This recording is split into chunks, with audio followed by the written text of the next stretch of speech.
বিসমিল্লাহির রহমানির রহিম। আসসালামু আলাইকুম। বিথিস কিচেন আপনাদের সকলকে স্বাগতম। আশা করি সকলে ভালো আছেন, সুস্থ আছেন। আজ আমি আপনাদেরকে বুন্দিয়া তৈরি করে দেখাবো খুব সহজ পদ্ধতিতে। আমার ভিডিওটি ভালো লাগলে লাইক, কমেন্ট এবং শেয়ার করবেন। ডিসক্রিপশনে সব কিছু দেয়া থাকবে, দেখে নেবেন। এবং যারা নতুন আছেন আমার চ্যানেলটিকে সাবস্ক্রাইব করবেন, প্লিজ অনুরোধ থাকলো। চলুন শুরু করি। আমি আপনাদেরকে দেখিয়ে দিচ্ছি কিভাবে তৈরি করতে হবে খুব সহজে। এখানে আমি উঁচু 1 কাপ পরিমাণে বেসন নিয়েছি। বেসনটা আমি চেলে নিব।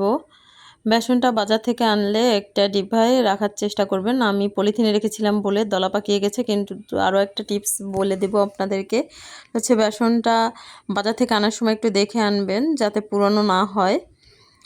এভাবে করে আমি চেলে নিয়েছি। এবার যে কাপে আমি বেসনটা নিয়েছিলাম ওই কাপে করে আমি 1 কাপ পরিমাণে পানি নিয়েছি এবং আস্তে আস্তে আমি এই ব্যাটারটাকে এভাবে গুলিয়ে নিচ্ছি। বেসনটা আমার গুলিয়ে নিয়ে এসে অন্য একটা বাটিতে আমি কিছুটা বেসন নিয়েছি এবং ফুড কালার দিয়ে আমি একটু কালার করে নিচ্ছি। এভাবে করে এটাকেও আমি গুলিয়ে নিচ্ছি। দেখুন, এভাবে করে গুলিয়ে নেবেন। নেওয়ার পর আমি একটা কড়াই দিয়ে দেব চুলায়, দিয়ে অনেকটা পরিমাণে তেল দিয়ে দেব যাতে আমি এটাকে ডুবো তেলে ভাজতে পারি। এভাবে করে আমি কিছুটা দিয়ে দেখছি, 1 ফোঁটা দিয়ে দেখছি যে এটা তেলটা কতটুকু হয়েছে। এই যে দেখুন ভেসে উঠেছে। এখন আমি পুনরায় সম্পূর্ণটা এই যে এভাবে করে দিলেই, ধরে রাখলেই হয়। এভাবে একটু একটু করে পড়তে থাকবে।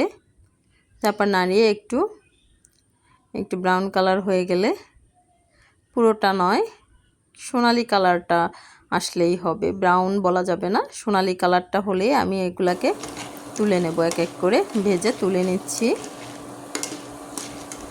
এভাবে এপিট করে নেড়ে তুলে নিচ্ছি। এবং আমি যে কালারটা করে নিয়েছিলাম বেসনের সাথে গুলে, আমি এটাকেও ভেজে নেব।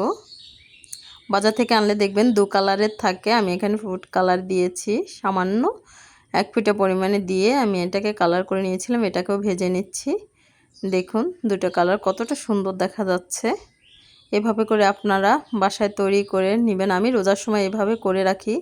আপনি শুকনোটাও আপনি এভাবে করে প্যাকেটে রেখে দিতে পারেন। আমি অন্য একটা কড়াই নিয়েছি এবং চিনি দিয়ে দিয়েছি 1 কাপ পরিমাণে পানি দিয়েছি। সামান্য 1 চামচ পরিমাণে আমি এখানে ঘি দিচ্ছি। এটা না দিলেও চলবে, আমি দিয়ে নিচ্ছি একটু। 2টা এলাচ দিয়ে দিচ্ছি একটু সেন্ট হওয়ার জন্য।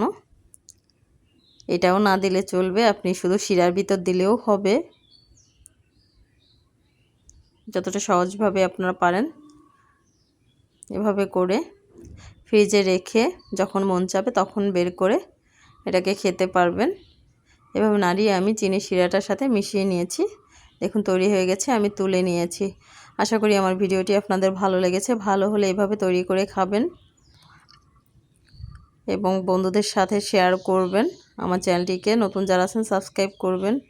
আশা করি আমার ভিডিওটি আপনাদের ভালো লেগেছে। আমার জন্য দোয়া করবেন। আশা করি আপনারা ভালো থাকবেন।